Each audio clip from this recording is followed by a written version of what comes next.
the Italian Football Podcast. Hello everybody and welcome to the Italian Football Podcast, the official podcast of Football Italia. I'm Carlo Garganese, joined as always by Nima Tavali.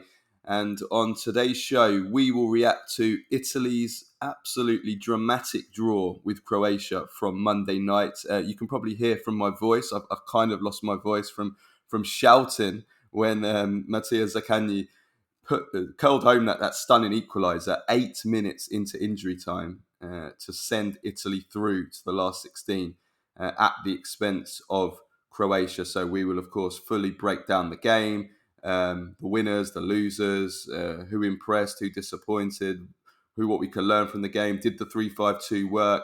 We'll also look ahead to and preview Italy's last 16 match against Switzerland on Saturday, last 16. We are there in the first knockout round. Also, elsewhere in Club Matters, we'll discuss Juventus' midfield revolution, which now sees Juve enter talks to sign Thuram from Nice, and also Bayern Munich's bid for Hakan Calhanoglu. We'll also have our usual Baggio, Premface and Serie Ass of the week.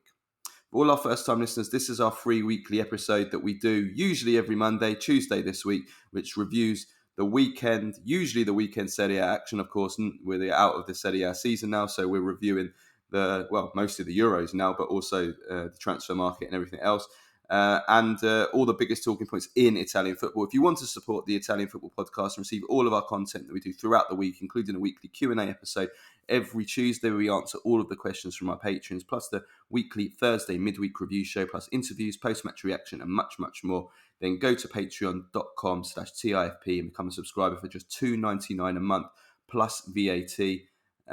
We are now actually, Nima, if I'm not mistaken, we've got more patrons than we've ever had, ever. So thank you, everybody, for those of you that have subscribed to us. We're really, really grateful. And we're going to do lots more great content for you going forward. And hopefully in this Euros, let's hope Italy stay in it much longer. You can also sign up to be a paid subscriber on Spotify. We'll provide the link in the description. It's the same price, same terms. And for all of you that do listen on Spotify, on Apple, on iTunes podcasts, we'd really appreciate if you give us a 5-star rating, give us a follow and a like, subscribe to us on YouTube as well. It really helps us to grow and do more quality content for you guys. Okay then, so Nima, let's get into today's show. So then, so much to talk about this game.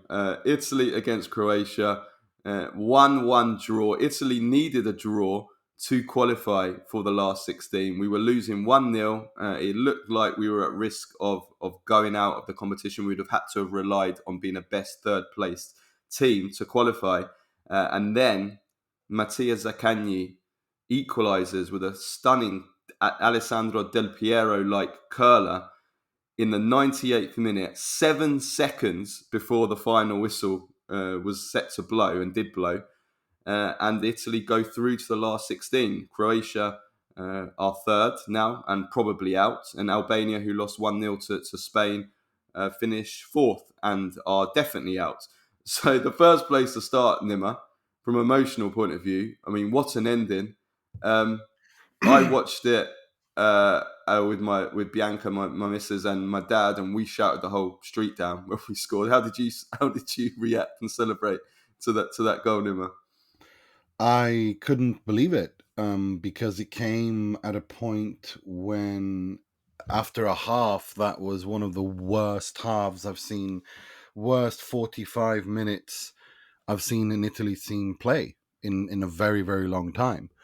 And it came out of nowhere. And it was a fantastic finish, very reminiscent of Del Piero in 2006. And of course, Zaccagni spoke about it after the game himself. He said, Del Piero was my idol. I had my entire room decorated with posters of Del Piero. So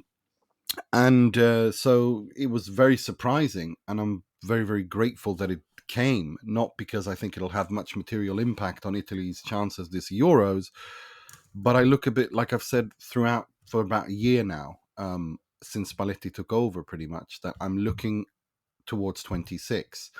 And these kinds of late equalizers, these last gasp equalizers, these things build character, they build belief, they build confidence. and moving towards 26 is I'm focused on that. For me, everything that happens in this tournament is preparation for 2026. And as such, that's why I was very happy, because it meant that in the group of death, Italy finished second. They played. Their limitations were exposed against Spain for the world to see, both the players' limitations and the coaches' tactical limitations and stubbornness. They Against Albania, we saw a good reaction again, going a goal down early but reacting. That builds character. That shows character. That builds character. That shows belief. And of course, you had the last gasp equalizer with the final kick of the game, which again creates belief in the squad and in the players there, that they can do it even when things look dark and even when things look impossible. They can still, come back from the dead, even after having played atrociously for 45 minutes. They can still get a result. That's what's the most important thing, and that's what that goal represents for me. And I think it's incredibly important moving forward.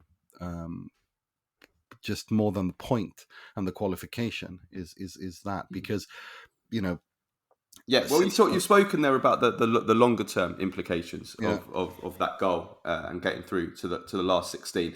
If we focus just on more on the short term now, because I'm sure there'll be plenty of time to review this tournament once hopefully we won't go out, hopefully we win it, but when we go out, which let's look at before we break down all that went wrong, and there was lots of negatives from this game.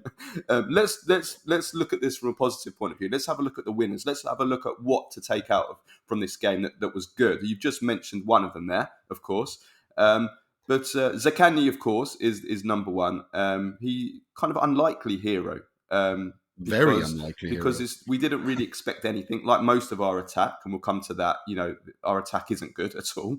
But he came on with 9 minutes to go, which I thought was too late by Spalletti, which again I'll come on to when I criticise Spalletti afterwards. But he came on, and I mean that is a really the only moment of real quality from an individual really in the game.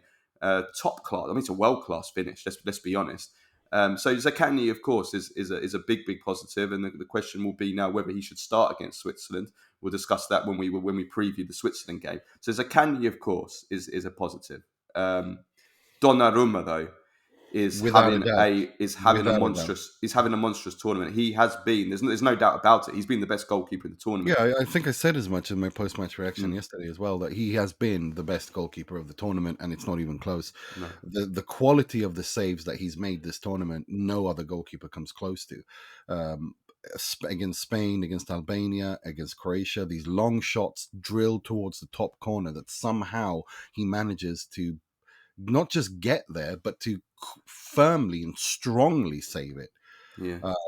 And it's he let's remember he was being questioned by some people before the tournament began, and he really showed leadership. I mean, this is why I think they're very happy at the FIGC that they insisted with making him the captain, because that's the kind of thing you want to see.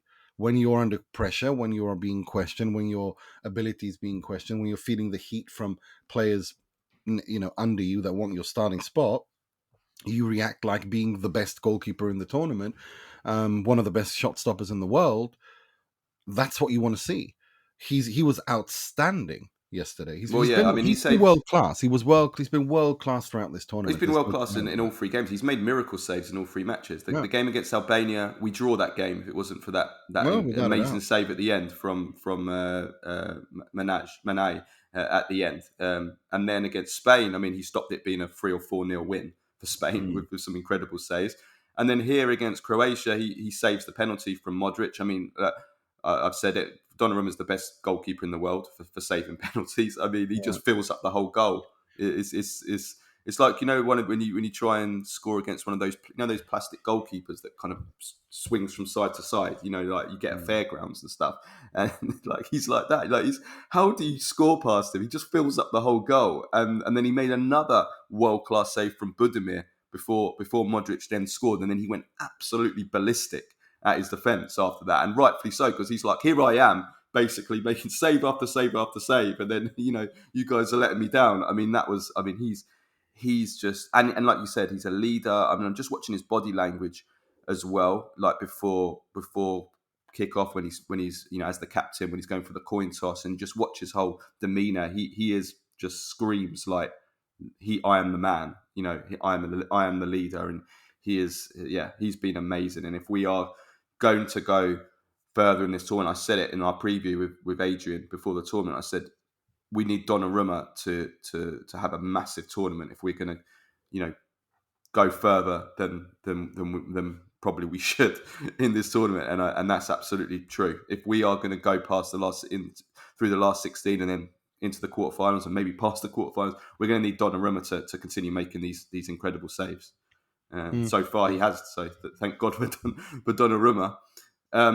Thank God also for Calafiori, who was the other big positive for this game. He was superb, and if it wasn't for him, we don't equalise. He made that goal with his surge up the pitch. I mean, he picked up the ball from Donnarumma, started the move, surged into the midfield, played a 1-2, made another surge, then laid it off to Zaccagni to curl it in.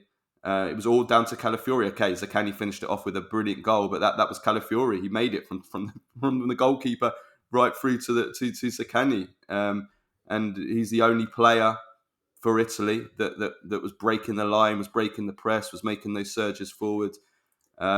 He's a special player. He won 100% of his aerial duels, completed 93% of his passes. He wasn't dribbled past once in the whole game.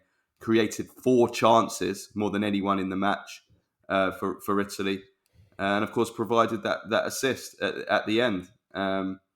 He's actually been Italy's best attacker in this tournament, and the most creative player in this tournament from centre back. And it's a shame he's suspended for Switzerland. It's going to be a huge miss, but if there's one thing we can take from this tournament, again, looking forward to the World Cup and looking forward to the future, what a find, what a breakout he's been, Calafiori. He's phenomenal. He's an absolute phenomenon. Thank God we had him last night. No, he was very good. I think other players that I think were really good were Barella and Bastoni. I think Bastoni defensively was simply outstanding, and also going forward. I think I'm a little bit annoyed with the second header in the second half. I think he should have got that on goal. The first one, where Barella hits that cross to him. He's got good power on it. He hits it properly, but it's too central. It's a great save by Livakovic. Let's not take anything away. But I do expect him to be able to get it more down the sides of the goalkeeper. Is a little bit too straight on. But no, I thought Bastoni was outstanding. And Barella too, who dictated the tempo of the midfield, especially in the first half. I thought he was, though Bastoni, Barella, Donnarumma, Calafiori, like those are the ones that we can say have delivered this tournament. All four of them. The only ones. Yeah, I mean, we're honest. Yeah, the only ones. The only ones that delivered. Yeah. They've carried the team. They have carried the team. I mean, it really is those four. And I'm not too worried about him missing Calafiori missing that game, because Bastoni then goes to his normal position as a left centre back. Buongiorno finally comes in, and so that's not a problem for Italy. So it's, of course they're going to miss him because he's in great form and whatnot. But I don't see Buongiorno. We're going to miss him. We'll come to Switzerland. I think we will miss him, but we have got players to come in that are good as well. Well, I don't think that you will miss him, because I think Bastoni's better as a left centre back in a back three. Well, we're going to miss him. We're going to miss him offensively massively, because he's been our best attacker. He's our only time we break the lines is when Calafiori comes forward, and he's the only time. Well, Bastoni knows how to do that. He's done it for 6 years at Inter and for the Italy national team. I think he should be able to do that against Switzerland, because that's his normal position. That's what he does week in, week out. And has done. So I'm not, if there was any player out of those four that was to be suspended for the Switzerland game, given the alternative, I would have chosen Calafiori any day of the week, because you don't have a replacement for Donnarumma, you don't have a replacement for Bastoni, you don't have a replacement for Barella either. So you need, if it's gonna happen to anyone in that position, I would have rather. I'd rather have all of them, but yeah. Well, no, I'm saying if you need to choose one out of, well, yeah. I mean, listen, those are the players that were good. We can't really save anyone else. Zaccagni, of course. Atrocious. Zaccagni, of course, because he Yeah, of course, took us through. But talking generally, yeah.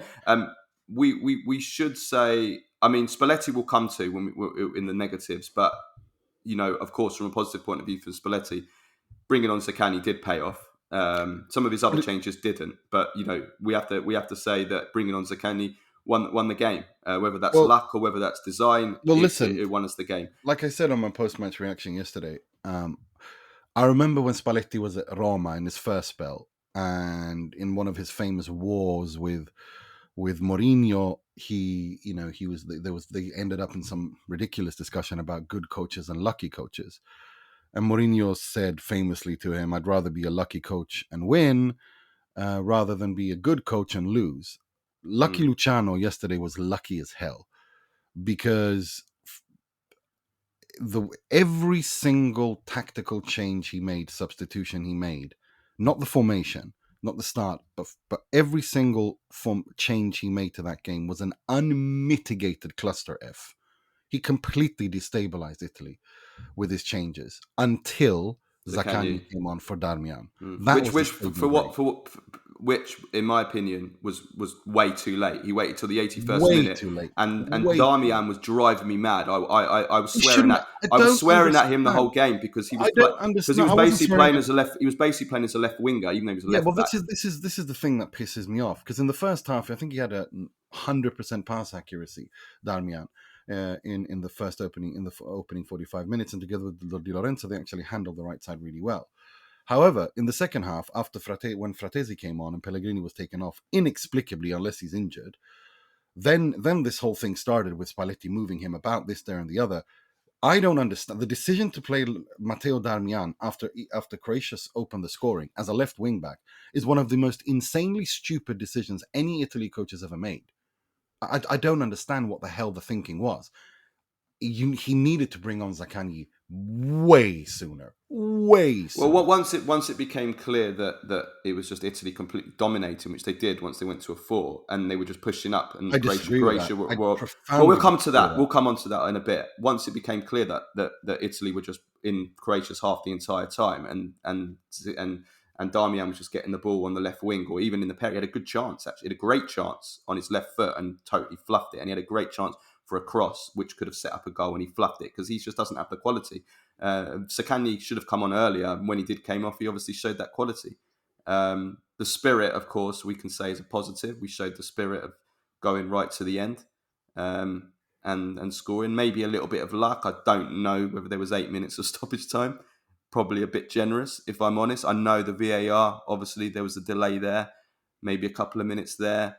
Croatia do time waste, they break up the game, which is what the Balkan teams or the ex-Yugoslav teams all do. They do petty fouls to time waste, and maybe that was a bit, but I don't think there were 8 minutes. If I'm being perfectly honest, I think 6 minutes maybe. So we got a little bit of luck there with the amount of injury time played.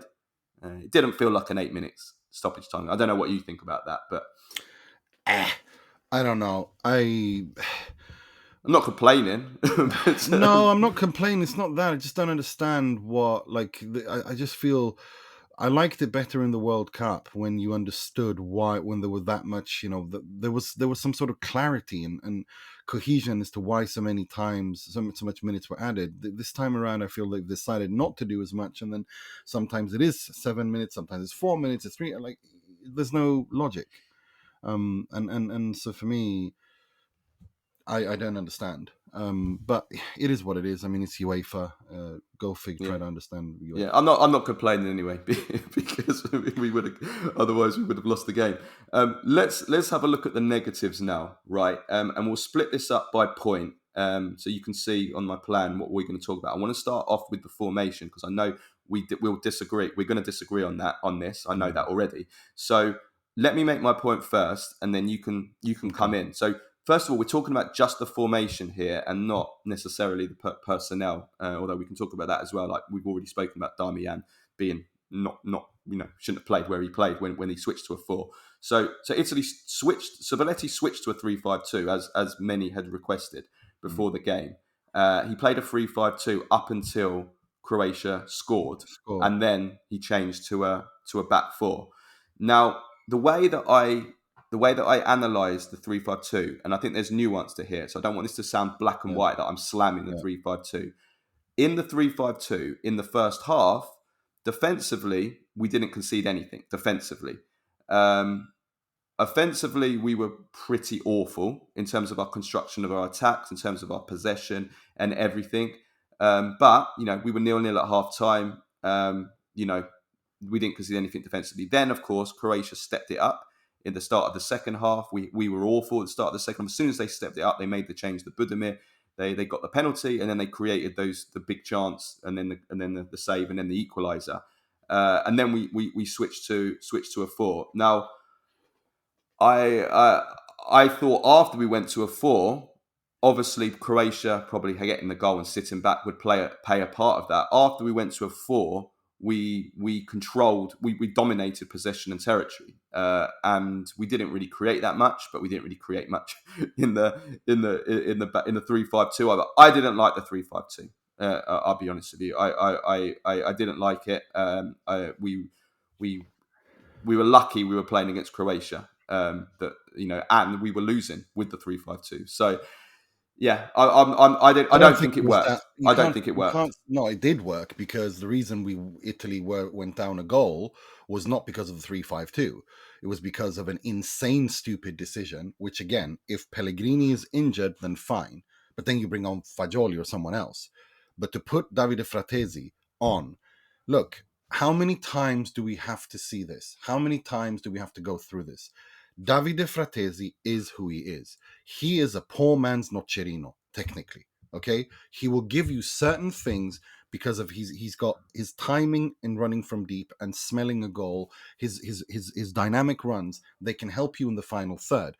But if you're looking to construct football with Davide Fratesi, you're going to lose. It's that simple. So instead of trying square peg round holing him into something he isn't, and replacing Pellegrini, who is tactically, positionally, a 90,000 levels better a footballer than Davide Fratesi is and ever will be, then stop trying to push him into something he isn't.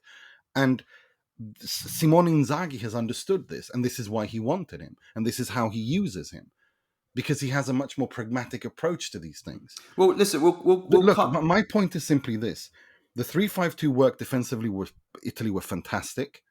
What happened that derailed the 3-5-2 was when he put Fratesi on, and Italy were, from the first minute of the 45th minute until that goal, Italy were all over the place. Federico Di Marco, who had physical problems before coming on, because for some reason Spalletti played him for 90 minutes or 80 minutes or whatever, for 2 games in a row, which is just, again, insane. You don't do that with Federico Di Marco. You know what he is. You know he can give you 70 minutes, then you have to take him off because he just stands there. You saw towards the end, Di Marco's having a horrible Euros. I'm not absolving him, but he everything just came, the wheels came off with that change. And Croatia, whose midfield, Brozovic, Kovacic, Modric, I mean, they were really good. And this is why I tweeted out, and I really believe this, especially in the first half, that I think it was the best 45 minutes of football we've seen in this tournament. And I'm not in terms of technical quality, tactical quality, and the quality of players and what they showed. It was really, really interesting to see the way they traded blows. It was really interesting to see how they, went after each other. But for me, the way I look at that is formation is about balance. How you then move forward is a secondary thing. Walter Mazzarri plays a 3-5-2. Antonio Conte plays a 3-5-2. Simone Inzaghi plays a 3-5-2. None of them interpret that formation the same way.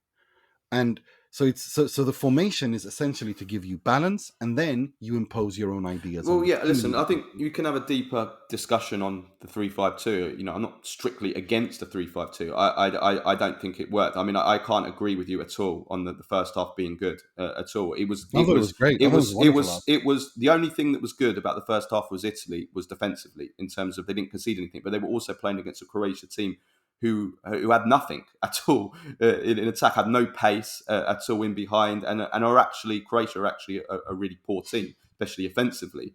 That was the only good. That was the only good thing in terms of in possession of the ball. We were awful in the first half. Spalletti said that. Spalletti said that himself at the end of the game. He said, "There's no." Spalletti said lots of nonsense, and I quote, "There's no denying it. We were below our usual level in the first half. If we don't create very much, we're not going to score very much. You can see we were thinking about bringing a result home without believing that we needed to win." And that was the issue, that Italy were just playing for a draw with a 3-5-2. You know, if you were happy to see Italy go the entire game playing for a 0-0 draw against this Croatia team, then fine, go for the 3-5-2. That's not what you see, but that's the thing, though. Luciano Spalletti had, after the game or in the post-match press conference, said a lot of nonsense. In fact, he was completely unhinged. Well, he got upset when the questions came in from pretty much all the journalists, all the Italian media that were really critical of the first half and of his. No, they didn't. Basically playing for the draw, being too timid. I watched the interview. I watched it in two languages. That post match, that what he got annoyed at was the very, very, very, very, very first question, which said, that the players, confirming that the players and him, the players had asked him to change formation to a 3-5-2 because they're more comfortable with it. And the journalist was trying to be clever, saying, "Well, it's my observation that there is a pact between you and the players that you change to a 3-5-2." And Spalletti went on an unhinged rant talking about people who leak things out of the national team want to hurt the national team. And then he went into this unhinged rant for 22 minutes about talking about how I'm 65, you're 51, I'm 14 years more your superior, don't try to bullshit me, we did this, that and the other, completely contradicting himself for 22 minutes, making no sense whatsoever, saying that Italy was solid in the second half when they were anything but solid. There was hardly anything there, and just was just completely rambling. And you can see it. Patrick Kendrick, God bless him, he had to work hard for his money yesterday because he was doing the simultaneous interpreting for UEFA when Spalletti was going on one of his rants. So go and check that out. It was unhinged. I mean, usually when I see people talking like that, I'm dropping change in their cup. It was like listening to the ramblings of an incoherent alcoholic who's homeless. Yeah, listen. The point. Listen. So I live. So what he said yesterday, I'm sorry. Yeah, but it's not just him. The Sky Sport Italia pundits, all the journalists, were saying it. Italy just went there to play for a draw. I can't accept just going there like Italy. I don't think they did play for a draw. What I saw was the first opening minutes of a fairly balanced. Croatia had more than 60% possession in the first half. In the second half, Italy had 65% possession in the second half. And Croatia didn't have a single chance after they scored. Because they parked the boat, the bus, the plane. Listen, I don't think I will be surprised if he plays a 3-5-2 again after watching that. I thought it was hot against a better team. I mean, listen, Spain is another talking point. Spain is Spain, right? But let me finish in a minute. If we take the first game against Albania when we played with a 4, I thought we were really good. Again, not a good team. But Albania drew with Croatia, probably about the same level as Croatia based on what we've seen in this tournament. And then, of course, we got hammered with the 4 by Spain, and we will learn from that. And we definitely can't play with a 4 if we play against Spain again because they are so much better than us. They're probably better than everyone. But in this game, I thought it was a mistake going to a 3 against this Croatia team who have nothing in attack at all. They've got nothing in attack. We basically just handed them all the initiative by playing the 3-5-2 and being so defensive and so just sitting back. and just basically being a counter-attacking team. I disagree with that because the stats don't back that up. Italy had an 0.42 xG in the first half, even though Croatia had 57% possession. But Italy had the biggest chance of that first half. In the second half, if you actually look at it, when they went to a back four, Croatia had a 1.45 xG. If you no, that's untrue. Croatia's xG came before. I'm literally looking at it. Listen, Nima, the Croatia's xG came before Italy went to a back four. It came. But before they scored the goal, when they scored the goal, that's where their XG come. They had no XG after Croatia scored. They had no XG. Italy were playing in a back three when they had the penalty, and when they scored the goal, Italy were in a back three. So that's simply untrue. And you can't tell me that that's simply untrue. That's untrue. It's not untrue. Well, I've just said it is. I've just told I don't care what you said. It's not you saying something is untrue. Nima, listen to me. Let me explain. Yeah, let me explain what I'm saying. You said Croatia. Nima, you said Croatia's XG came after Italy went to a four. That's untrue. It came before they went to a four. Croatia's XG came when they had the penalty, and when they had the chance from Budimir, and then the goal from Modric. Italy were playing in a back three at that time. Yeah. Then Italy switched to a back four. Croatia hadn't created nothing after that. So that's facts. Yeah, but at the same time, the reason, if you look at it more than that, if you look at how those chances where they came from, they didn't have anything to do with the formation as in and of itself. It had to do with the complete destabilization of the team from inexplicably bringing Pellegrini off and putting Fratesi on there, which completely handed the initiative over to Croatia. That could be part of it, but I don't think that's not could be part of it. That's your opinion. That's your opinion. No, that is a fact. How is it a fact? That's your opinion. That is a fact, because go and watch the game. How you literally conceded yourself for the first 45 minutes. Italy was stable defensively. But they were horrendous offensively. What happened between the first and the second half? Pellegrini was off, Fratesi was on. No, Croatia brought on a centre forward, Budimir, who had the header that led to the goal. That Croatia changed their tactics and their formation. They went more offensive. The first half they were very slow, pass sideways. They had nothing in attack. The second half, Davide Fratesi came on for Lorenzo Pellegrini. Fratesi, but also Croatia went offensive. They needed the goal. They started to attack more, and Italy playing so timid, so deep, so defensive. Eventually, the pressure told, and they scored. So it's a bit of both. I'm not denying that Spalletti's changes were bad, and Fratesi was atrocious. We disagree on the formation. I didn't like the 3-5-2. I don't think we should continue with that. The 3-5-2. If you play after having played Spain, after having played Albania, after having looked at all of this. You can't tell me, after having watched that game, that Italy did not look more stable, more balanced with a 3-5-2 in the first half. Yes, defensively, but that is just defensively, but not offensively against better Italy. Teams. Nima, who have got more in attack. Croatia have got nothing in attack. They've got one of the worst attacks in the whole tournament. They're horrendous in attack. There's nothing there. Me and you could probably play at the back against their no, attack. We couldn't. Well, actually, maybe not. Maybe not. Maybe a couple of years ago, I could have. Yeah, maybe 10 years ago. But, that's how bad their attack is. Horrendous, Nima. It's really bad. But against Switzerland will be much better in attack. They will put us under a lot more pressure. Because they're a better team. So we can't be as timid. I know I don't think they were timid at all. I don't like this notion that we were just playing counter-attacking. We were just you have PTSD from Allegri, and as soon as you see someone play 3-5-2 and not gung ho, you automatically think that they're going to start parking the bus. That's not what happened with Italy. Italy didn't create a lot in the first half, but they were balanced and they created a good chance. They should have scored, and we're talking about. I'm okay with playing the 3-5-2 if we were ahead. We just want to hold on to it, But I can't accept. It's not a defensive formation because again, a 3. Well, let's agree. Let's compromise and say that the way the mentality of being that not the 3-5-2, but just sitting back. I mean, Croatia had so much possession and territory, but they just weren't. They're just useless. They couldn't do anything with it in the first half. Stable. But then the second half, once they put the pressure on, okay, you say Fratesi's part of that. I say maybe a bit, but also Budimir coming on and Croatia attacking more. It's Budimir. It's not Messi coming on. I don't understand why Budimir coming on is this fantastic. No, because they had a centre forward. They were putting crosses. They started putting crosses in. They started putting crosses exactly, and that's kind of how they created the goal. But the problem is that the balance was lost because he took out Pellegrini. He put on Fratesi, and then from then Italy were all over the place. Di Lorenzo was all over the place. Yeah, Darmian but was all over we the can't. place. But even if I accept, which I don't, but even if I accept the 3-5-2 as the formation, we can't just have the same 11 players playing all the time. Do you know You what I don't mean? need to have the same 11 players playing. You absolutely don't.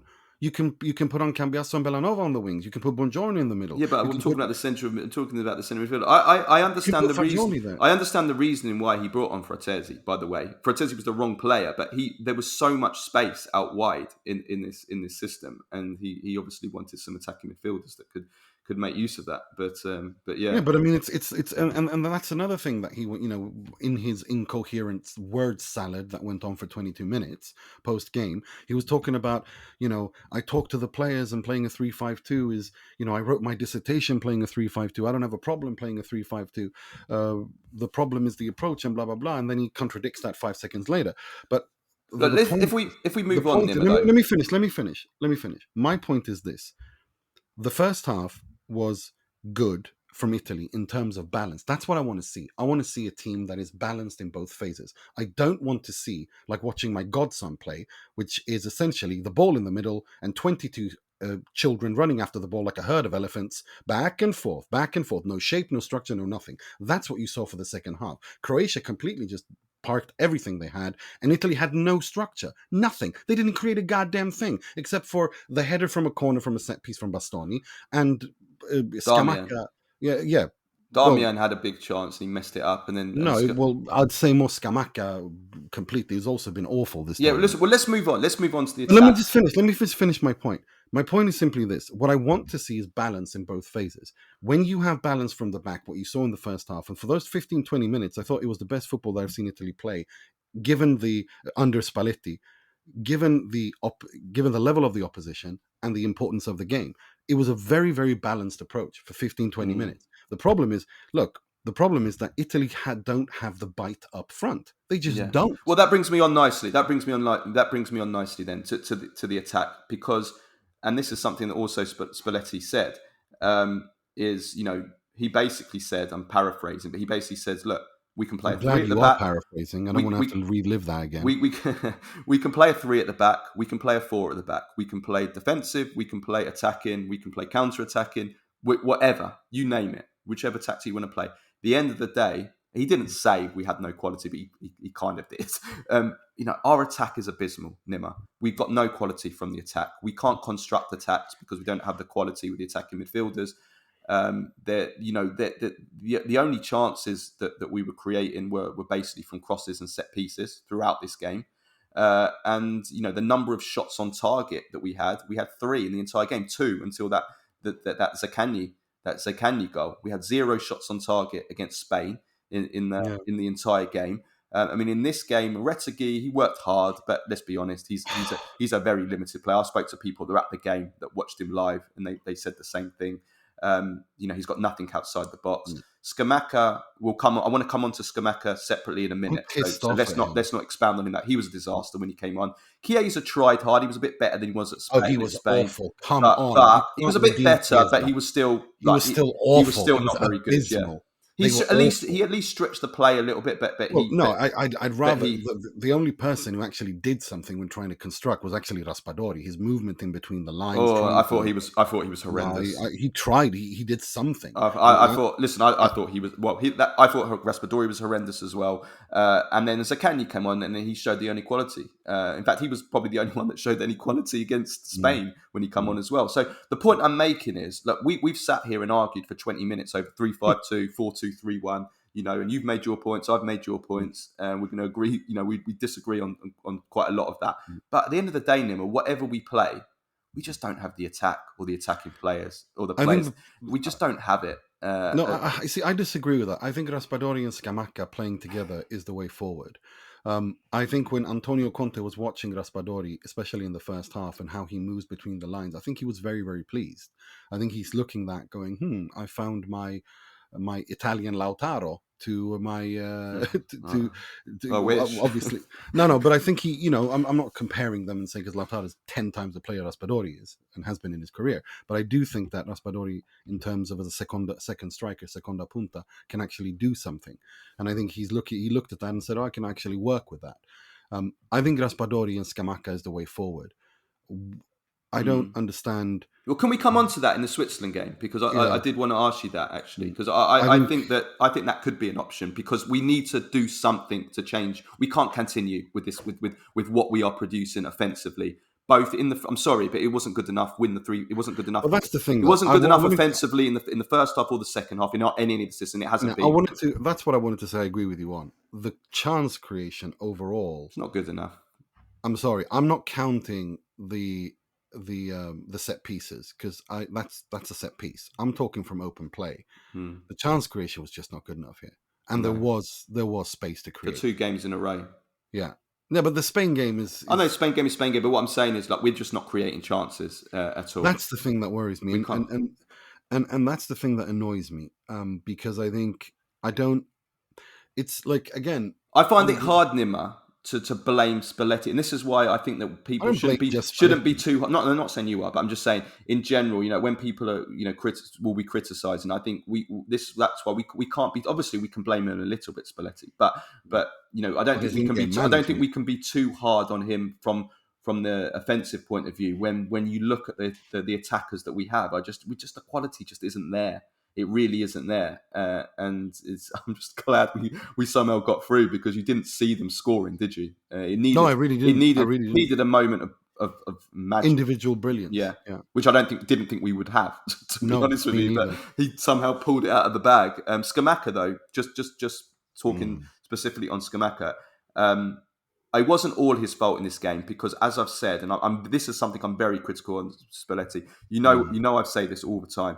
2 twin towers in attack together. When does it ever work? When you've got 2 6-footers together, it never works. It never works. Look, here's ever. The thing: if Scamacca and Retegui together, it just was never going to work. Listen, if you played like that against Albania, where you dominate possession, where you you're going to be parked in the opposition's bus and you're going to pepper in crosses into the box, then I get why you play the 2 twin towers.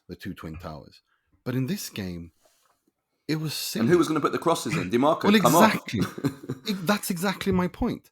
So by the time he put Scamacca on for Raspadori, it was meaningless, because you didn't have anyone who could cross it properly. Like, that's the point I'm making. It's like these are the in-game that damaged our, because we were actually, for about 15 minutes, we got really on top, and we were really pushing them back, and we had like the header, we had the Darmian chance, and we were pushing them without creating too much. But then when he brought on Scamacca and put him up front for long, it just completely, all the momentum was completely lost from that again, moment. I agree 100%. So I criticise Spalletti on that. But if we're talking just on Scamacca, though, other than the fact that he wasn't put in really very good conditions to do well in this game, still we expect a lot more from him. And I thought he was very poor when he came on, and just he didn't do anything. Didn't hold it up. His movement was bad. His movement in the box is that we praised him in his last 2 to 3 months of the season with Atalanta, and how his movement outside the box has improved, because that was something that we were very critical of him. His movement, his running, his press, and I think that has improved. But his movement inside the box, I said this a couple of weeks ago, I think in our preview, that is something that is just still not good enough, and that is perfectly exemplified by the Chiesa cross across the 6-yard box. And he should be, if his movement is better, he should be tapping that in. He should be charging in front of his man and making that tap in and tapping it in. And he didn't, because his movement and his desire. I know he's been called lazy. That is missing from his game, and that should have been a goal. He should have. No, look. I love Scamacca. Everybody who listens to this podcast and follows me on social media and has followed my work for the last 3 years knows I absolutely love Scamacca as a player. I think the character he is and his talent. But he has really pissed me off this tournament, especially in the last 2 games. It's like he needs someone to baby and pamper him, and that's not good enough for a 25-year-old. I'm sorry, it's just not good enough for a 25-year-old who's still in the process of building his career. He's not established. He's not an established striker. No. And the fact that he behaves like he is at times is infuriating. No, he's coming off 2 months, 2 great months. Let's be honest. The rest of the season was poor. Yeah, that's all you've done. Yeah. Literally, that's all you've done, and that pisses me off. Now, we do know that when he's scolded and he needs to kick up the arse to wake up, I hope this is the kick up the arse. Because this is becoming... We expect more from him. Whether you're put in bad. Like, listen, again, I wasn't that critical when I did our post match after the Spain game. I wasn't that critical because I said, look, what can you really expect from Scamacca in this game where we're in our penalty area the whole game and he's got 3 men or 2 men on him every time. But still, like, certainly in this game, if he is, I mean, he is the one player I was kind of hoping could do something for an attack. Could make the difference in attack because I'd given up on all the rest of them, including very quickly giving up on Chiesa as well. But Scamacca, I thought he's got that. He's got the talent there. He could, if he brings that last 2 months for us, and so far he hasn't. And you expect him, even in difficult conditions, to do something, and he hasn't in this game. 100%. 100%. Yeah. 100%. Like, I'm really, really disappointed. I'm really annoyed. I didn't expect anything from Chiesa because I think Chiesa... I think, unfortunately, it's not happening. But I thought he was a bit better. I mean, I thought at least he gave us a wide option. Again, I know that's not much to ask, but he gave us something, and he put in that cross, which should have been a goal. We should have had an assist. So we are clutching at straws with our attack. Yeah, we're literally clutching at straws. He was awful. Let's move to Frattesi. I just wanted one last point on Di Lorenzo. This is why I have my doubts about him as a wing back. He doesn't move naturally. He doesn't understand the position naturally, and I think the goal was a great example of this. He should be all over that, helping out the back three. He isn't. He's ball watching because he doesn't. He's not a stupid player, and he's very experienced. He's actually a very intelligent player, but he doesn't understand that wide role as a wing back, and I think that's the problem. That's why I've been somewhat not critical, but I've been a little bit skeptical of him as a wing back. Yeah, I think there was. I don't think he was awful in this game, like he was. No, in I think Spain. he was bad. He was bad. No, he was bad. He was bad in this game, especially after the second half was. All of them were atrocious. It's like picking who was the worst. But the first half, when he did all right, when he was good together with Darmian, when they were like kind of covering that end, you could still see that it's not a position that comes naturally to him. Okay, listen, we have to move. You can work with that. We'll have to see if Antonio Conte can work his magic if he decides to stay. Okay, but let's move on to Frattesi. We have to talk about him. Obviously, he gave the handball away for the penalty, which look, I don't want to be too harsh on him for that because we've seen that kind of thing can happen in modern football. Is it's always going to be debated. Should the handball rule? It is a little bit unlucky. It's a bit naive and stupid to have your hand that high, but it's also sometimes a bit natural as well, so hand up in the air. It's the correct decision. By the rules, it's a clear penalty. We can't complain about the penalty decision. But away from that, God, he was bad. Again, you can criticise as you've already have about, was the conditions he's put in. But God, my God, he was bad. This is who he is. He's not. You're not supposed to build with him. Like, again, look at what Inzaghi does with him at Inter. This is what I mean when I say pragmatic. I don't mean pragmatic. Doesn't mean defensive. Pragmatic means make the best of what you've got. Okay. And Frattesi cannot build up play. I don't understand. It's like, if you buy a dog and you expect it to be a cat, you don't get angry at the dog. For goodness sake. That's brilliant. I love that. Did you just make that up yourself? Yeah, I did. Brilliant. It pisses me off. Like, stop it. He's not that guy. He isn't the guy you use to build a play with midfield, and he just isn't. So stop trying to make him be that. He's not a very good passer. He's not very good technically. Not a good passer is the understatement of the century. He had a 40% pass success rate. 40%.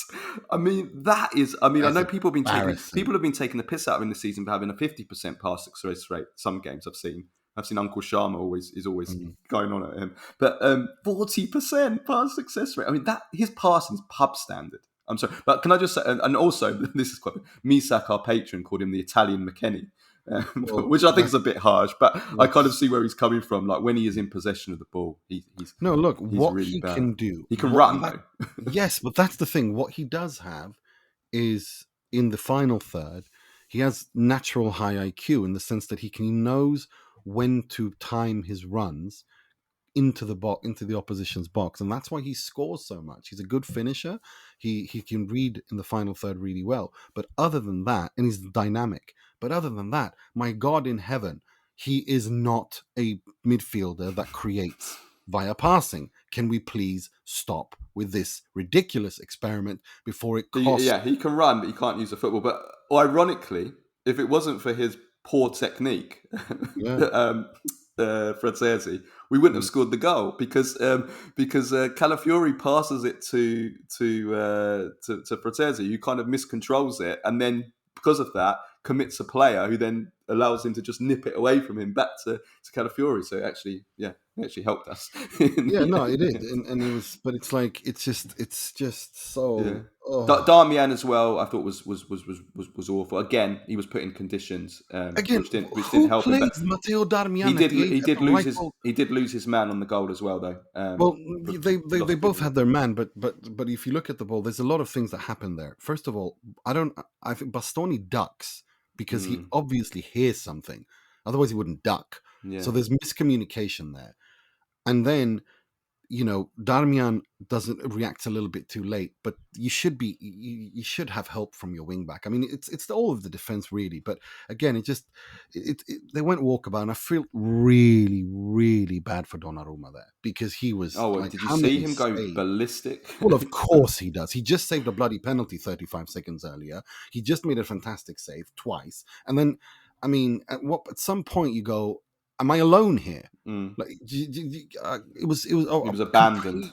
He was abandoned. It's like, well, you guys fancy helping me out? Like it's like, am I alone here? It's just. Finally, Nima Di Marco, he's having a tournament from hell at the moment. But what is the worst about Di Marco is we expect him to not be the best defensively, and we kind of just accept that's going to be the case because he's going to bring us something going the other way. He's been so bad with the ball. He's given the ball away all the time. His crossing has been bad. He's not even beaten the first man with his crosses. No. And it's like, that is inexplicable because he never gives the ball away. He's so world class with his balls, whether they're short, medium, and especially the long range. Let's also remember that he was very doubtful to play because he was injured and Spalletti But it wasn't just this game though; it's been all of them. No, it is. But I know. But I'm just saying he's not fit. I think it's a physical issue, and they have to bench him. He can't play against Switzerland. He's just not in a condition to play physically, mentally. I mean, when you're running with the ball in a straight line and you fail to even do that, you run it straight out of play. I mean, it's like I call him White Dumfries when he does stuff like that. That's what Denzel Dumfries does at England. He was the White Dumfries, and Italy don't need the White Denzel Dumfries. So no, he needs to. There's something wrong there, and he needs to be rested before he harms himself. Because I think there's a physical problem there. And mentally, he's just not there. He looks completely jaded, exhausted.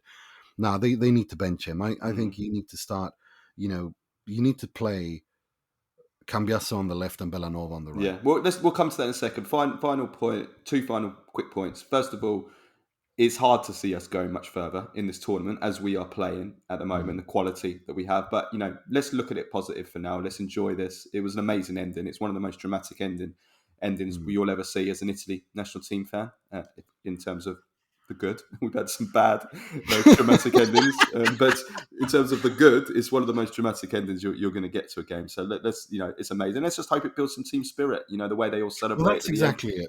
That it can build some team spirit, can't it? That's exactly it. Look, as I kept saying for a year and a half now, and I've said repeatedly on this pod, I look at this as moving towards 2026, and is there something to build on moving forward to 2026? Yes, I do think so. Because if you continue with a 3-5-2 or 3-4-2 or whatever, but that the players evidently are comfortable with playing, who have you got that isn't in there? You got Destiny Udogi. You got Sandro Tonali. Look, these are players that can function in the system. There is quality there to add. There are players that, there is depth to be had and added. And there are going to be Michael Kayode, who I think is going to be one of the most important.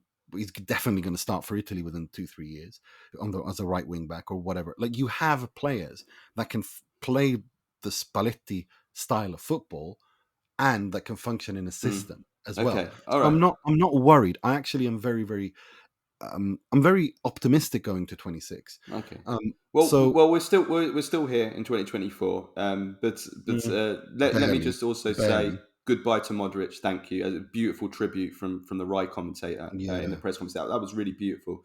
It probably is going to be his final game, yeah, unless they might give him a farewell game, but it's going to be his final tournament and yeah. final important game. Because I think Croatia they need an absolute miracle to go through now. That I mean, I think they're almost certainly out now. But Italy are through though.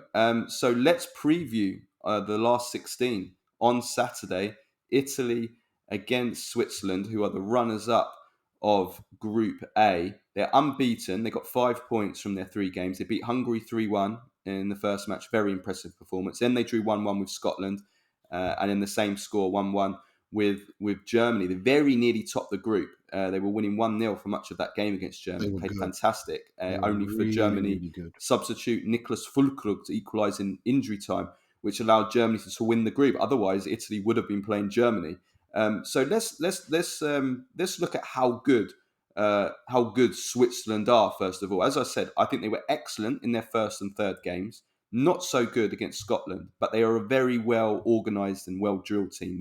Germany really struggled to create against them. Switzerland took a deserved lead, and Doy who scored and was also inches away from making it 2-0 and had a second goal. So they played 3-4-2-1. I mean, they are a very well organised and very well drilled team. Is the best way that I would describe them, and I think they have more weapons offensively than Croatia do. So I think it's going to be a very, very difficult game, Nima. I couldn't agree more. I think you're absolutely right. I think Switzerland have been really, really good. They've been one of the better teams in this tournament, and they've got good players. And they have players who play at big clubs and are important at big clubs. You have the Bologna block and the Serie A influence that They've been all of them I great, the saw Bologna really lads. interesting. They've been all of them, all Bologna players. I have to say, I saw that Bologna players or players from Bologna are the ones that have scored the most and assisted the most this tournament out of all the Really? clubs. I think 6 goals and 5 assists from No Bologna players way. this tournament. Yeah, Wow. I saw a stat on that. Like it's just they have been brilliant this tournament, Bologna players. So yeah, look, it's look and they've got quite a few Bologna players in that team. Three And then you have Bologna. Akanji, who He's is great. very good. He's He's a very monster. good. Yeah, he's been so underrated for a long time. I've Yeah, always been a big fan of Akanji. I know you have, and Yeah, Jan Sommer, who I think has made howlers. he got away with one, didn't he? He got The other away day. with one against Yeah, Germany, but yeah. we all know that he's the thing about Sommer that I absolutely love is if you're going to teach mental strength of a goalkeeper to someone, I'd use Jan Sommer because if he makes a mistake, he immediately has that ability to just brush it off and then pull off a magical save. That's mental strength, to not let one mistake kind of drag you along for the rest of the game. Sommer does this over and over again. He can make a mistake, but it doesn't bother him because he just brushes it off and goes into the next situation and pulls off a miracle save. And he's done it at Inter for quite some time. Hmm. Or he's done it all at Inter for many times last season, and he's done it throughout his career. And you see it at Switzerland as well, that yes, he can make a mistake, but that doesn't bother him because he can then turn up and pull off one of those crazy cat-like reflex Yeah. saves. That is, No, which they're is good. They're very solid in centre midfield. Freuler and Xhaka are very, very. yeah. They don't give much away, and they've both been great in this tournament. Ebisha from Bologna has been fantastic, but Dan Ndoye is the one that's really broken out because I said since the start of the season that he has the attributes. He has the pace. He has the dribbling. He works hard, and he has the quality. He's a very raw player, very raw talent. But what has let him down for Bologna this season, and he only scored 1 goal for Bologna, which was right near the end of the season as well. His final product and his finishing has really let him down. Like he a bit like kind of like Adeyemi, the Germany player, like really got that pace and drive, but lets himself down with the final ball. But the raw talent is there, and it's like in this tournament he started to have a final product, and he showed that against Well, he showed that in the group against Germany, especially. He scored the goal with a really, really good finish, actually. So he is going to be dangerous because he's got that explosiveness about him that can cause. And they've actually got some explosive players like Imbolo's quick. Okafor hasn't played much at all. I'm not sure if he's played at all, but if he comes on, he's a dangerous player. So they have got some weapons that we have much more than Croatia, because that was the thing about Croatia. Croatia just had nothing in attack. They couldn't stretch us. They were never going to put balls in behind. We never had to worry about what was going over the top of us or anyone running into the channels. We just had to basically defend our box, defend crosses, defend those pockets on the edge of the area kind of stuff. That will be different against Switzerland. There's always going to be a threat, in the game. So, yeah, it's going to be a difficult game. Their probable 11, someone will play in goal. It will be Fabian Schär, Akanji, and Ricardo Rodriguez will be the three centre-backs. Freuler and Xhaka will play at centre midfield. Ebisha will play definitely as the kind of more the left-sided midfielder. Sylvain Widmer is suspended, so he will be replaced. I'm not sure who will come in for him. Then Dan and Doy will definitely play. Then it is kind of like a question mark, like who the two supporting attackers will be. One could be Ndoye. If it is him, the other would be either Rida, who played the last game, Ruben Vargas, or Shaqiri, who's still around and actually scored a great goal against Scotland. Yeah, he did. Or Ndoye could play up front, or actually Mbolo, who started the last game, could play as the attacker, and Ndoye playing as a supporting attacker. So there's a bit of uncertainty there, but there is quality. What's his name? Milan Okafor. Yeah, Okafor. Yeah, he hasn't played. I'm not sure if he's played at all yet in this tournament. But he's there, and he's a weapon. I mean, I like him. I like him too, but yeah. I've not seen any injury reports on him. But you never know with him, do you? Yeah, I'm not sure what's going on there. But obviously, look, we know them well. They know us well. They World Cup 2022 nightmares. They did it. They come above us in our group. All I will say is this, Nima: if we get a penalty, do not let Jorginho take it. That's all I will say after he missed those two penalties in the World Cup. No, look, I think they're a good side, and I think that potentially, I think they could knock Italy out, if I'm perfectly honest. But we can also beat them. Like, let's put it this way: Germany would kill us. Would have killed us. Germany would rip Italy limb by limb apart. It would be a slaughter. Thank God for that last minute, that last second equalizer. No. Germany would just rip, like it would look like the Texas Chainsaw Massacre. Like they would just destroy this Italy side. So no. This is I think it's going to be tough. I think this could go to 120 minutes, possibly even penalties. Oh God.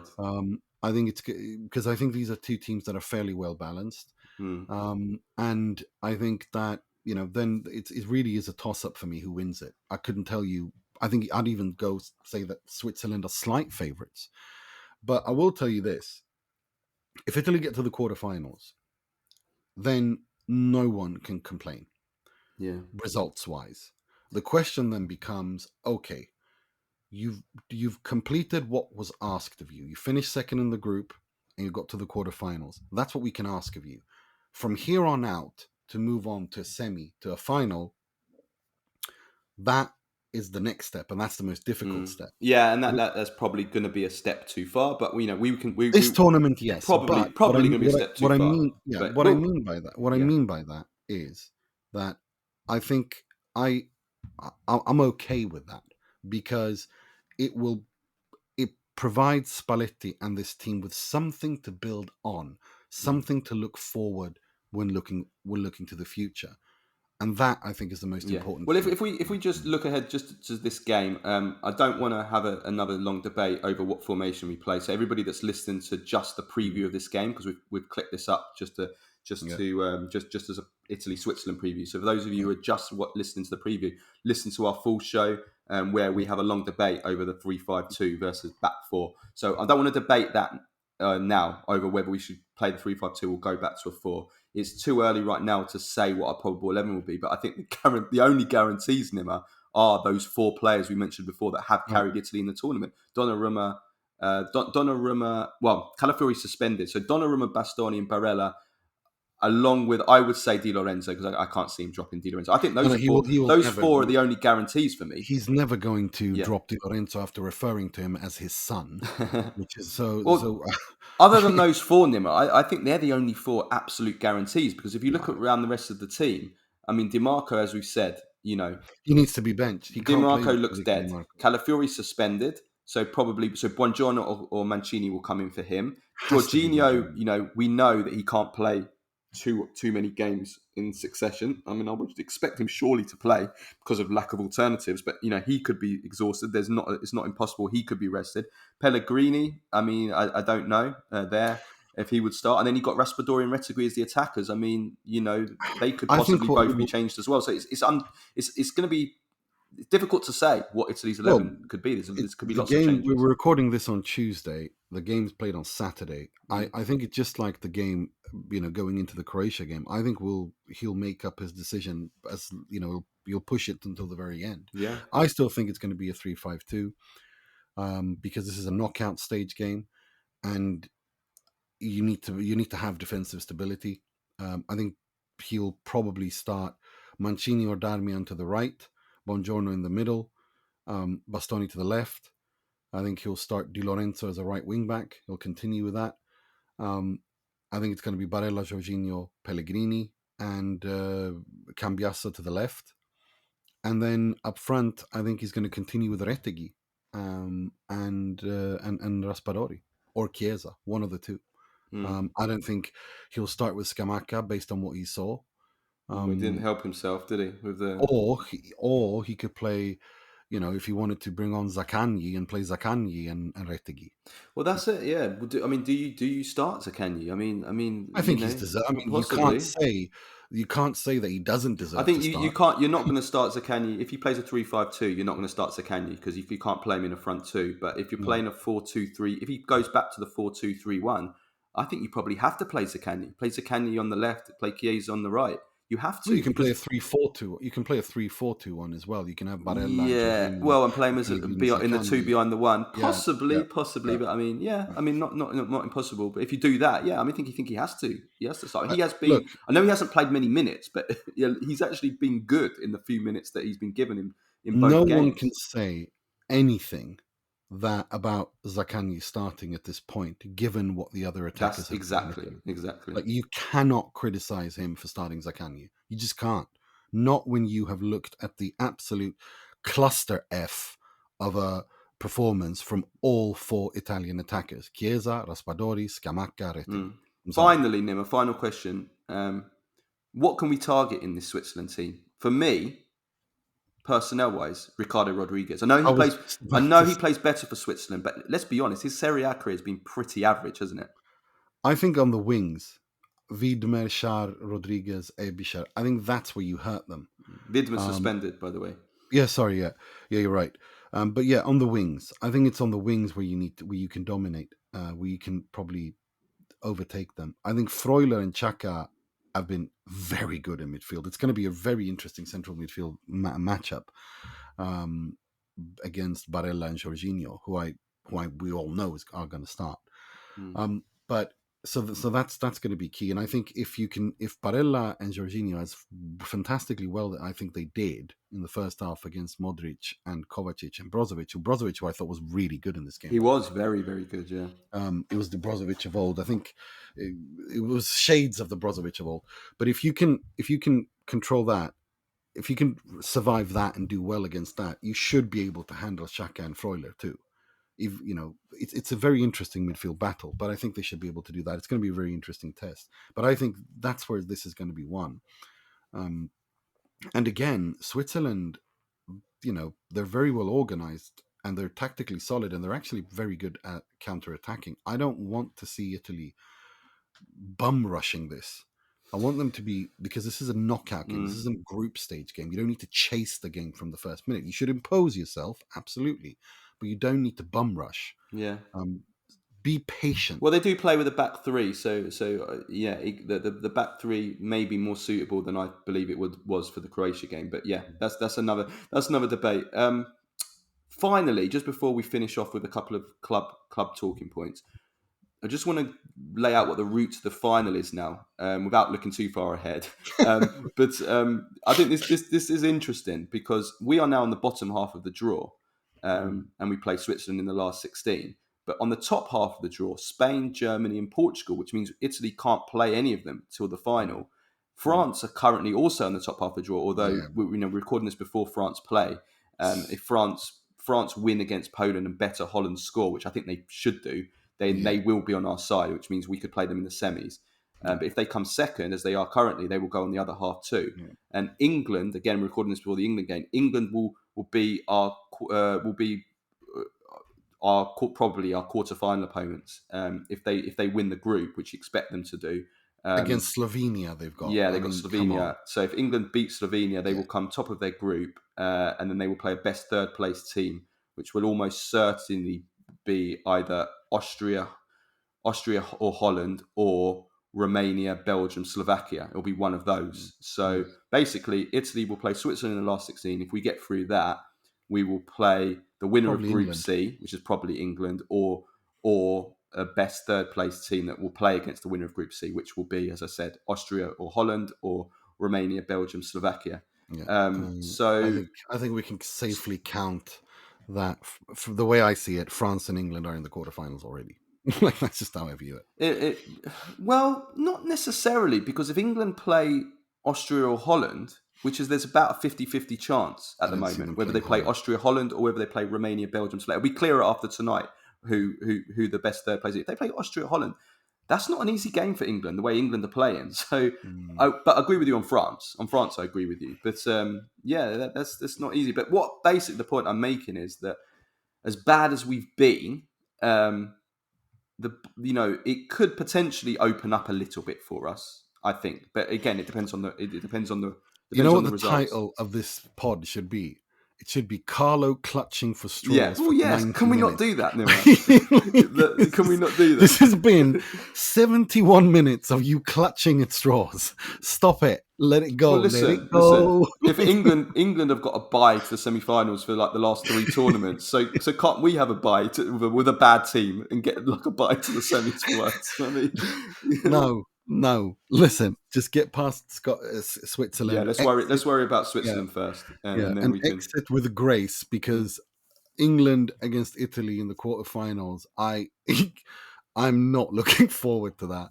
I'm not looking forward to that. Yeah, that is going to be some game. I am not looking forward to that, like, at all. So, and if Spalletti is going to continue his war against, I don't know, the demons in his head, and this obsession, who's leaking, and whoever's leaking doesn't want the national team to do well, and all the nonsense that someone needs to find his medicine. They need to call Beppe Marotta and ask him what the correct mixture of the medicine is, so they get because he seems to be the mad person whisperer. I feel a little bit sorry for Spalletti as well. I have to be honest. I can understand it. I can understand it to a bit. I think the pressure is getting to him, and he needs to behave. He needs to not let the pressure get into him, at least publicly, because I don't think that good comes out of that. Look, but I do feel sorry for him, because I look at the squad, the players he has available to him, and he's getting it in the neck from people, and I feel like, to an extent, it's like, what the hell can he do with these players? I agree with that. I'm not talking about that. I'm talking about how you communicate. I have no problems with people getting angry, okay? But you have to be able to communicate why you're angry. A 22-minute stream of consciousness, incoherent word salad where literally no one in any language understands what the actual F you're talking about, where people wondering if you're drunk, then that's not a good way to communicate. That's what I'm talking about. Antonio Conte used to get pissed that could wake up and the wig didn't sit right and used to have a meltdown. But at least he could speak in somewhat coherent sentences. Spalletti was just unhinged and was all over the place. Okay, listen, we have to move on. Just before we finish off with Badjo, Premface and Serie Ass of the week, just a couple of... We have to go really quickly on this, Nima, because we just don't have time. But Juventus's midfield revolution goes on. Douglas Luiz is going to be confirmed. It's going to be official in the next day or two. Douglas Luiz will come in from Aston Villa for 20 plus 25 million ish money, plus Iling-Junior and Barrenechea the other way. But Juventus are working on two other midfield transfers. Coop Miners that we know about, they're still in talks with Atalanta. Could be another part exchange on the cards. But they are also now in talks with Nice to sign Thuram, the brother of Inter attacker Marcus, the son of Juventus France legend Lilian Thuram. He's centre midfielder. His contract runs out in 2025. He's available for just 15 to 20 million odd. Could be another possible swap. Milik or maybe Keane could go the other way. Did have a bad last season, but he's a big talent. And he will probably, if he comes, he would be a replacement for Rabiot, who looks like he's probably going to leave now. Juventus probably save money on it as well, because Rabiot's asking for 9 million a year wage net, and Thuram's on about 2 million a year wage. So if you add that, if you work that out over the course of the contract, amortising the transfer fee, blah blah blah, it ended up being a pretty good deal for Juventus. So Juventus are revolutionising the midfield and starting to build quite nicely, Nima. Yes, it is.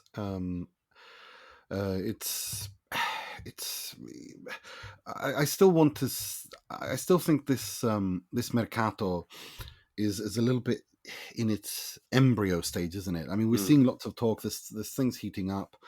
I think just to comment on that deal. I think Aston Villa, God bless them for not taking Weston McKennie. Like, that would have been a disaster for them. It's bad for Juve, but for me, Barrenechea and getting Barrenechea and Samuel Iling-Junior is smart business. I think this is a deal where everybody stands to be a winner. I think Luiz will be great for Juve. I think Samuel Iling-Junior and Barrenechea could potentially do really well. I think Barrenechea could potentially be, in a few years, we might see him play for Argentina. I really rate the guy. Yeah, Juventus didn't really want to get rid of him, but McKennie messed that all up. Yeah, so I think this is a good deal for everyone. You know how much I rate Unai Emery. I think he's a very tactically solid manager. I think he's good at improving players, and I really like this youth project Aston Villa have got on. They're also being linked to Michael Kayode of Fiorentina. Yeah. So look, Aston Villa could be the little Serie A team to watch next year. Well, they've been hurt by this. I keep forgetting the name of it now. I keep forgetting it too. I want to say FFP, but it's not. Sustainability, PSR. PSR, which means that we've had loads of swap. I want to discuss this on another show. Like, the number of swap deals this summer is insane. It's just plus Valenza on steroids, and it's so blatant as well. But we'll discuss that in another show, because there's going to be a lot of swap deals this summer.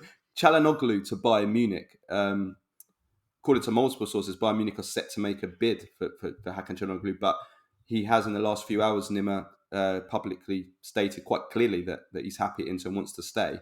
And he's annoyed, and I can understand why he's annoyed. He's there playing a tournament, and people are saying, I saw some. I don't want to name names in the Italian media, but some of the stuff I've seen in the last 48 hours is just completely off the rails. Essentially saying things like, well, Calhanoglu's been known for betraying people, wink, wink, hint, hint, and so of course he'll do it again. And he just went out and said, look, I haven't done anything here. I'm playing at Euros. Stop talking about me. I want to stay at Inter. I'm happy at Inter. Leave me alone. Keep my name out your mouth. And it's just, look, I have no doubt that Calhanoglu would relish at the chance of playing at Bayern Munich. Of course he would. Who wouldn't? He's 30 years old. He can get a huge big money offer and play for Bayern Munich. I mean, he was, he's raised in Germany, so it's playing. If you're from Germany, playing for Bayern Munich is like if you're an Italian and play for Inter, Juve, Milan, or a Spanish play for Real Madrid, Barcelona, right? It's a huge thing. But he's not going to burn his bridges with Inter, and I think that's what that statement is basically saying, look, I haven't asked for a move. I'm happy at Inter. I still think there's things to do at Inter. Leave me alone. Let me play my Euros. Stop talking about me. Stop trying to destabilize me. And that, I think, was very good that he did that. I think because he doesn't. I mean, he has to return. If Bayern Munich don't pay 70 million or 60 million, Inter won't sell, and then he has to return to Inter, Mm. and then there'll But be lots of if they questions. do put in a 60, 70 million from Inter's point of view, forget Calhanoglu's point of view, which I agree with. Do you sell? Yes, you can't say no to that. I'm sorry, 30 years old, yeah. He's 30 years old. He came on a free transfer.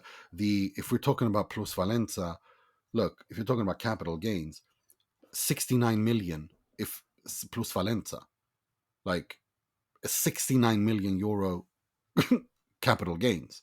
Inter are in no position to turn that down. None. I don't think any Italian club is in any position to turn that down, to be perfectly honest. But I don't, I think basically when Calhanoglu did this, his way of saying, stop it. I'm playing a tournament. Stop inventing things. If there is something concrete, we'll talk about it then. So I don't, I think it was important that he did that. And I think, again, it just goes to show how Beppe Marotta is so good at being in charge of a group of footballers at club level to keep everyone happy and keep the club happy, keep the players happy, and create an environment where everyone feels responsible for themselves and the group. Otherwise, I don't see why Calhanoglu would come out and say this. So it's a difficult job being a sporting director, and you have to be very good at handling people. You have to be good at being diplomatic, and Beppe Marotta is probably the best diplomat in Italy. Well, there's no doubt about that. He's the best. Right, let's finish off with Premface, Baggio, and Serie Ass of the week. So, Baggio of the week can only be one man. Zaccagni, Nima, has to be. Yeah, it has to be. That's a wonderful finish, isn't it? I mean, come on.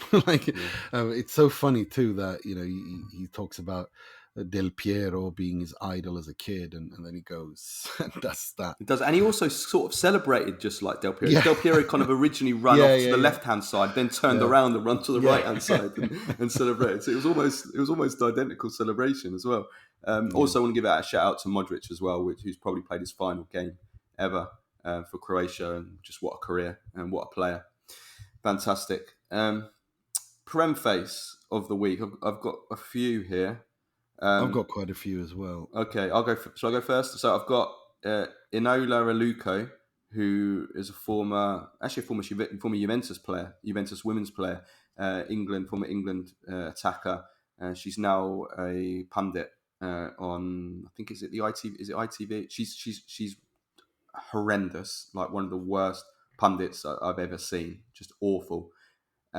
She was a pundit on the Slovakia game. I can't remember who they were playing, but she called them Slovenia throughout the entire broadcast. So that's number one. Number two, this was a hilarious video. So it was Belgium after they lost their opening game. And an English journalist is asking Amadou Onana, and he's calling him out in the mix zone, and he's calling him Andre Onana. Embarrassing. And Onana, this is amazing. He just switches instantly from like a French accent, he's speaking in French, to like the thickest kind of like top boy London accent, just like that, like in an instant, bang, like French to just it was hilarious. He's like, my name's not Andre, mate. Like, it's amazing. So that's number two. Andre Onana. How can they call him Andre Onana? There's so much. Was it David Moyes? Someone sent me David Moyes saying that Scotland are out because the weather's cold and there's not many. They don't have a big population, which just made me fall off to my like.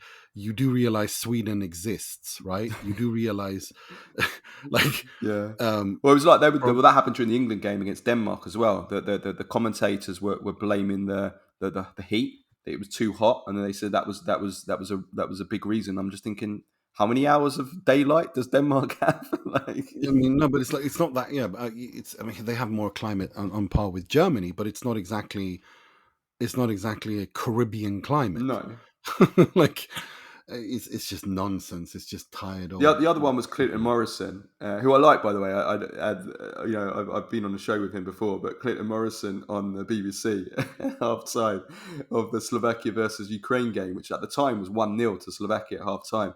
And Clinton Morrison said that Francesco Calzona, who is, of course, the Slovakia coach, he said that Calzona needs to wait 10 to 15 minutes before making a change to try and turn around the match. Calzona is obviously Slovakia coach. He thought he was the Ukraine. He thought it was the Ukraine coach. Yeah, no, there was also one. I'm not sure. I can't remember who it was who sent this to us on Instagram. Sorry for forgetting your name, but or forgetting who it was. But one of the best things, I think, Michael Richards mispronounced Spalletti's name on BBC. I've seen the video. Called him spaghetti. I heard it. Yes. I heard it. Yes, I heard it. Which I think is adorable. Yeah. It's like that's just funny because that can. I mean, he obviously knows his name isn't To be spaghetti. fair, I like Mike Richards. He's always defending Italy on the BBC. Like He's always defending them. He always he absolutely loves Bastoni. He literally never stops talking about Bastoni. He absolutely adores it. He's all right. He's actually one of the good ones, Michael Richards. So we'll let him off for calling him spaghetti. And one is from a Swedish outlet, Premface, because it's one thing to say something on TV, but how you write an article where you take a buzzsaw and a hatchet to Chvicha Kvaratskhelia name. How do you misspell Chvicha Kvaratskhelia? Everyone knows how to spell that, but they spelt it Chvitja, okay, Chvicha, and Kvaratskhelia without the KH, but an SCH. Like, how do you not have Google in Stockholm? Like, it's just, I don't know how do you misspell names like that? That's just, it's one thing to say things wrong on TV, whatever, it's live TV, but to write an article and have an editor approve that before publishing live, it's just, wow. That was just like, it wasn't just one little typo either. It was just a butcher. They just butchered the guy's name. Weird. But yeah. Yeah, plenty of Premface this week. And finally, Serie Ass of the week. Yeah, okay. Do you want to take this one away? Yeah, I'll take this one. Okay, so basically, the reason I've chosen this as the Serie Ass of the week is because I want to contextualize for people to understand what class of people run things in Italy, whether it's politics, whether it's football, and why when they do their social cause campaigns, it always ends up falling flat on its face, like with anti-racism campaigns with the chimpanzees. And what, like, I want people to understand, and that's why I've picked this. So there's a show on Sette, I think it's called La Sette, which is a private channel owned by Torino president Urbano Cairo Communications, right? There's a show there called I think it's called L'aria che tira, right? It's a talk show. And they so recently the Pope was recording a private conversation using homophobic slur. He apologized and so on, right? And then he moved on, and that's the end of it. But of course, these guys can't leave it alone. And now it's Pride Month as well. So they brought on Corrado Augias, who is a journalist, writer, and TV host. He was a member of the European Parliament for the Liberal Left Party. Okay, this guy's a liberal lefty, and so he decided to use the phrase that. Okay, I'm not making this up. All right, he decided to take the phrase that the Pope used, which was frosciagine.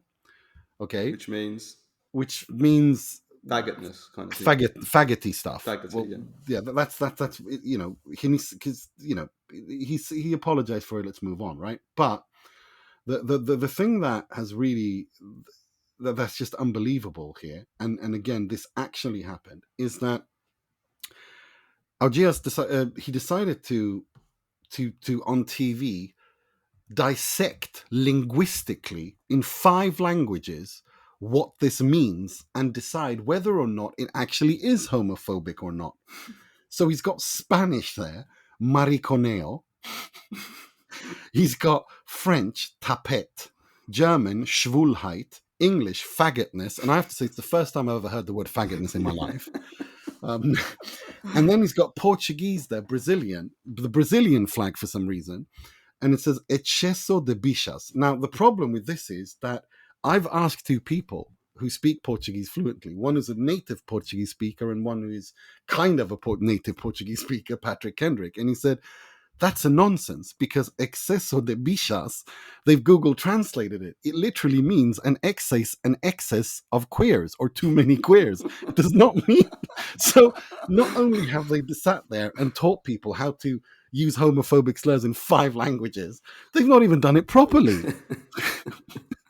Oh my God. This is like, I don't know how many times I've watched this clip, and the discussion is gold in and of itself. Like, where he's going, no, this word is derogatory. It's not disparaging. I mean, it's about 4 minutes of the most unhinged, insane, incoherent, like crazy rambling of homophobic slurs on TV to celebrate, I guess, Pride Month. I love how the Italians and to whitewash what the Pope said, something he already apologized for. Insane. I love how Italians like they teach everyone how to insult certain groups. Do you remember the one Italian football did on, was it Gypsy? What was the Gypsy one that they did? What was the slogan that they used? It was don't call me Gypsy. I'm sorry for laughing. But it's insane. It's like I would have killed to be at the redazione before that going, progressive Paolo turns up again and says, guys, I've got it. I know how to save the Pope. And no, they just don't get it. Like I said, this goes through multiple layers before it gets onto actual TV. It becomes like what it is, and then it's still. So the reason I decided this is because I wanted to contextualize for people why these things look the way they do at the upper echelons of this of the FIGC. This is the class of people who run things. They think this is a good idea, and in turn, it became, to quote a friend of mine who's Italian, lives in Italy. He said, "This country is so backwards, we actually live in the future." When I sent him that clip, and I started laughing. I was like, "Yeah, that's yeah." It was just absolutely crazy. And it just goes on and on and on and on. And for me, my favorite part is the infographic with the flags and the quotes of the words that they've used Google Translate to translate. They've not even done that properly. Like, do you see what I'm saying? Like, they haven't even done that part properly. You could have researched at least what it means. Gayness, and it's gayness, it's not faggotness. I've never heard faggotness in my life. I don't even know what that means. Like, they just invent things. They don't even do it properly. They're lazy as well, which is just, it's a nonsense, and it's just comedy. Oh my God, it's just pure comedy, incredible. Pure comedy.